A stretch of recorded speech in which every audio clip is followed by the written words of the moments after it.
Princeton University, 1946. A 28-year-old physicist draws a diagram on a blackboard that will change technology forever. It shows a photon of light traveling forward in time from a lamp to your eye. Nothing unusual, then he draws something that makes his professor grab the chalk from his hand. An electron moving backward in time, not metaphorically, not mathematically, actually reversing through time like a film played in rewind. His professor, John Wheeler, stares at the board. The equation is correct, the math is perfect, but it suggests something insane, that light doesn't just travel from past to future, but reaches back through time, samples every possible history, and only then decides where to appear. Feynman would spend the next 40 years proving this wasn't just mathematics, it was reality. He would win a Nobel Prize for it, build the foundation for quantum computers, lasers, and modern electronics from it, and he would never, not once, be able to explain why it was true. Because what he discovered wasn't that light behaves strangely. He discovered that human intuition about time, cause, and effect is fundamentally wrong, and even he couldn't fix his own intuition. This account comes from documented conversations between Feynman and Wheeler at Princeton, verified in Feynman's Nobel lecture of 1965, and detailed in his book QED, The Strange Theory of Light and Matter, published in 1985. The mathematical framework he developed, called the path integral formulation, has been experimentally confirmed thousands of times. It's not speculative physics, it's the foundation of quantum field theory, and it describes a universe that makes no sense. The story begins earlier, in 1942, when Feynman was still a graduate student at Princeton, working on his doctoral thesis. His advisor, John Wheeler, had given him a deceptively simple problem: figure out why electrons behave the way they do when they interact with light. Classical physics said an electron should emit electromagnetic radiation as it accelerates, but the math produced infinities, meaningless answers that suggested the entire theory was broken. Physicists had been stuck on this for decades. Feynman approached it differently. Instead of asking how an electron moves from point A to point B, he asked, what if we don't assume it takes any particular path at all? This wasn't idle speculation. Feynman had been haunted by something called the double-slit experiment since his undergraduate years at MIT. The setup is elegant in its simplicity. Take a light source, aim it at a barrier with two narrow slits. Behind the barrier, place a screen to catch whatever comes through. When both slits are open, light creates an interference pattern, alternating bright and dark bands that prove light is behaving like a wave, with peaks and troughs adding and canceling each other out. Close one slit, and the pattern disappears. Light now hits the screen like a stream of particles. The mystery deepens when you dim the light source until only one photon passes through at a time. Logic says each photon must go through one slit or the other. It's a particle. It can't split itself in half. Yet even sending photons one at a time, the interference pattern still appears. Each individual photon somehow knows both slits are open and acts accordingly. It's as if every photon is simultaneously going through both slits, interfering with itself, which should be impossible. Feynman sat with this paradox for years. Every explanation he tried collapsed under scrutiny. Then, one evening in Princeton, probably over coffee, though he never recorded the exact moment, he had a realization that would unravel everything physics thought it understood about motion. What if the photon doesn't go through the left slit or the right slit? What if it goes through both? Not in some vague quantum superposition sense, but in a literal, calculable way, by taking every possible path simultaneously. To solve this, Feynman would have to abandon everything physics assumed about reality. Back to that blackboard in 1946, Wheeler had just seen Feynman's diagram showing particles moving backward in time, and his first reaction wasn't dismissal, it was fascination. Because buried in Feynman's math was something remarkable. If an electron could move backward in time, it would look exactly like a positron, an antimatter particle, moving forward in time. The equations were identical. Wheeler paced the room, Feynman kept drawing. What emerged over the next several months was a completely new way of calculating how light and matter interact. Instead of tracking particles along definite paths, like planets orbiting the sun, Feynman proposed that a photon leaving a light bulb and hitting your retina doesn't take the straight path you see. It takes every path. It bounces off the moon. It spirals around the room. It travels to the Andromeda galaxy and back. It goes backward in time, forward. Again, loops through itself. Every physically possible route through space and time, no matter how absurd, contributes to where that photon ends up. This sounds like madness. But Feynman wasn't guessing. He developed a mathematical procedure to calculate the contribution of each path. He assigned each path what he called a probability amplitude, essentially a spinning arrow. The arrow's length represents probability, and its direction represents phase. For the straight path from bulb to eye, the arrow points one direction. For a path that detours through the ceiling, the arrow points another direction. For a path that goes backward in time, the arrow spins differently still. When you add up all these arrows, literally billions upon billions of them, one for each possible path, most cancel out. The crazy paths have arrows pointing in opposite directions, neutralizing each other. What's left are the paths that reinforce each other, the straight line, and paths very close to it. That's why light appears to travel in straight lines in everyday life. Not because it actually does, but because all the other paths cancel out. Feynman spent 3 years developing this framework, working mostly alone, filling notebook after notebook with calculations. He called it the path integral formulation of quantum mechanics. In 1948, he presented it at a physics conference. The reception was cold. One physicist stood up and said, "We already have a perfectly good formulation of quantum mechanics. Why do we need another one?" Feynman's response was characteristically blunt. "Because mine works better for the problems I care about." He was right, but it would take years to prove it. The breakthrough came when Feynman realized his approach made certain calculations trivial that were nightmarishly complex in conventional quantum mechanics. Calculations that took pages of dense mathematics could be solved with his path integrals in a few lines. By 1949, other physicists started paying attention. Freeman Dyson, a young theorist at Cornell, proved that Feynman's approach was mathematically equivalent to the existing quantum theory developed by Schwinger and Tominaga. All three men would share the Nobel Prize in 1965. But Feynman's method was different in one crucial way. It forced you to visualize what was actually happening. And what was happening was impossible to visualize. But proving it mathematically was one thing. Understanding what it meant was impossible. In his later years, Feynman gave public lectures trying to explain his discovery. One series, delivered at Caltech in 1964 and later published as QED, The Strange Theory of Light and Matter, represents his most accessible attempt. He would stand at the blackboard, drawing his spinning arrows, walking the audience through calculations. Then he would stop, turn to face them directly, and admit something that made people uncomfortable. "I'm going to describe to you how nature works," he would say. "You're not going to like it because it's not how you think it should work." He was right. His audience didn't like it, because Feynman's explanation, while mathematically flawless, violated every intuition humans have about cause and effect.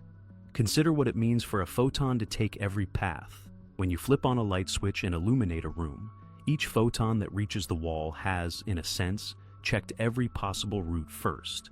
It has gone through the door, around the door, through the atoms of the door. It has traveled faster than light, slower than light, sideways through time. The reason you see the light where you see it isn't because photons aim for that spot. It's because that spot is where the constructive interference of all possible paths happens to peak. The photon isn't making a journey, it's computing a probability. This reveals something about the nature of understanding itself. Humans evolved to track objects moving through space. A predator runs toward you from a specific direction. A thrown rock follows a specific arc. Your brain is optimized to predict trajectories based on limited information because survival depended on it. But light doesn't move the way your ancestors needed to predict moving objects.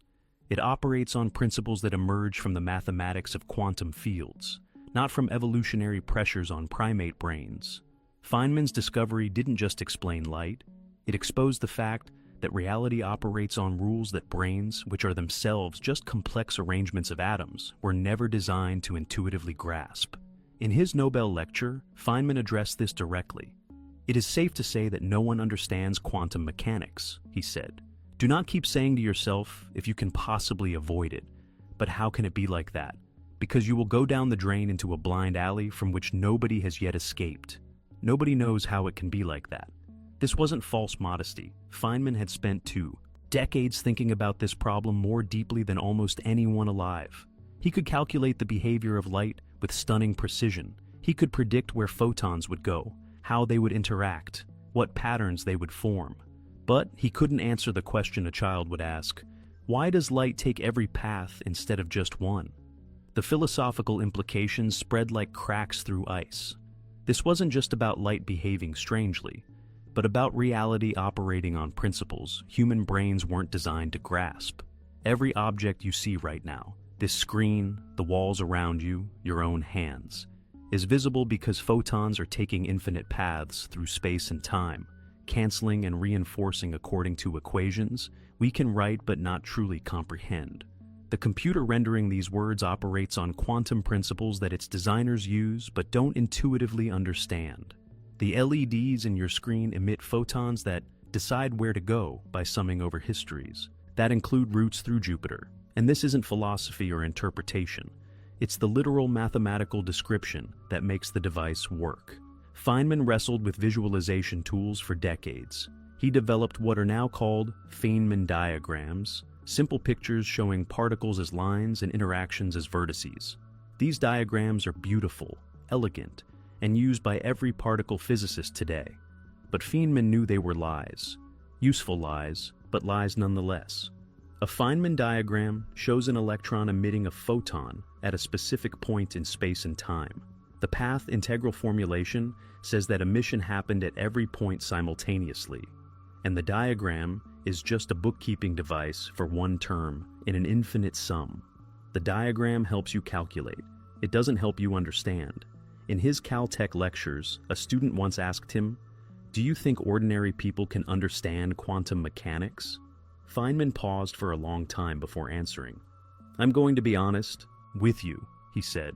"I don't understand it in the way you want me to understand it. I can calculate it, I can make predictions that match experiments to 10 decimal places. But if you want me to tell you why nature is quantum mechanical, I can't, and neither can anyone else." This wasn't a failure of science. It was a discovery about the limits of human cognition itself. You encounter this same principle today when you use systems you can't fully explain. Machine learning engineers train neural networks that make accurate predictions. But when asked why a particular decision was made, they can only say, "The math worked out that way." Financial analysts use models that predict market behavior statistically, but can't tell you why a particular stock moved on a particular day. Quantum mechanics was the first place humans hit this wall, a place where the mathematics works perfectly, predicts reality flawlessly, but offers no story your brain evolved to find satisfying. The legacy of Feynman's discovery reaches into every screen you touch, every medical device you depend on, every satellite signal you receive. Quantum electrodynamics, the theory he helped complete, is the most precisely tested theory in human history. Predictions match experiments to better than 1 part in 10 billion. The magnetic moment of the electron, calculated using Feynman's methods, agrees with measurements to 12 decimal places. This precision enabled the transistor, which enabled the computer, which enabled everything digital. Lasers work because engineers can calculate exactly how photons will behave in precisely aligned mirrors, using the path integral approach Feynman developed. MRI machines map your organs by manipulating quantum states that Feynman's equations describe. GPS satellites account for both relativistic and quantum effects in their timing mechanisms, combining Einstein's curved spacetime with Feynman's many paths. Yet none of this requires comprehension in the sense humans crave. Engineers design quantum computers without visualizing what superposition really means. They know the mathematics, they know the outcomes, they know which operations preserve coherence and which destroy it. The technology works because the equations work, not because anyone has a satisfying mental picture of quantum reality. This is what Feynman legitimized, the possibility of rigorous knowledge without intuitive understanding. He showed that human cognition has boundaries, and crossing those boundaries doesn't mean abandoning reason. It means accepting that reason can take you to places your gut feelings can't follow. The same humility Feynman practiced applies today when you work with systems too complex for complete comprehension, when you trust a medical diagnosis from an AI without fully understanding the neural network architecture, when you use encryption methods based on number theory you haven't personally verified, when you accept that markets, ecosystems, and climate systems operate according to mathematical principles that produce predictable patterns without yielding to simple stories. Feynman's discovery normalized intellectual humility. He stood on stages and collected prizes and admitted freely, "I understand enough to make this work, but not enough to tell you a story that satisfies your desire for causal narrative.